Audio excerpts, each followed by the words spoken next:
le besoin d'être vu, comprendre sa dépendance affective.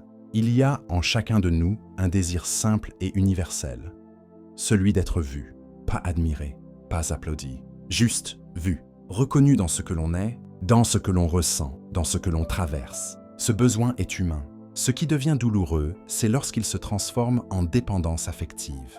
La dépendance naît quand l'on confie à l'autre quelque chose qu'il ne pourra jamais porter, la responsabilité de nous définir.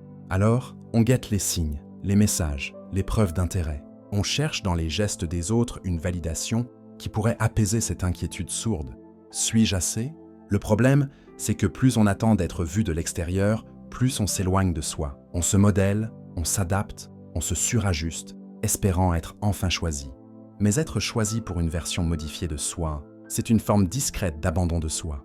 Le manque d'être vu trouve souvent ses racines dans l'enfance, quand on a grandi en devant mériter l'attention, en étant sage, performant, utile ou en ne dérangeant pas.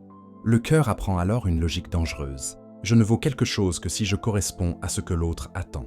Adulte, cette logique devient une prison invisible. Comprendre sa dépendance affective, c'est d'abord reconnaître ce mécanisme. Ce n'est pas l'autre qu'on poursuit, mais une preuve de valeur. Et cette preuve ne viendra jamais de l'extérieur, parce qu'elle répond à un vide intérieur. Un vide qui ne demande pas quelqu'un d'autre, mais notre propre présence. Se libérer, ce n'est pas aimer moins. Ce n'est pas devenir froid ou détaché. C'est apprendre à se voir soi-même, à valider ce que l'on ressent, à s'accueillir sans condition, à être l'espace sûr que l'on cherchait ailleurs. C'est aussi redécouvrir que l'amour n'est pas une mendicité, mais une circulation. Donner, recevoir, sans se perdre. Le besoin d'être vu ne disparaît jamais complètement. Il fait partie de notre humanité. Mais lorsqu'on se voit soi-même, lorsqu'on se reconnaît avec honnêteté et douceur, alors on n'est plus dépendant.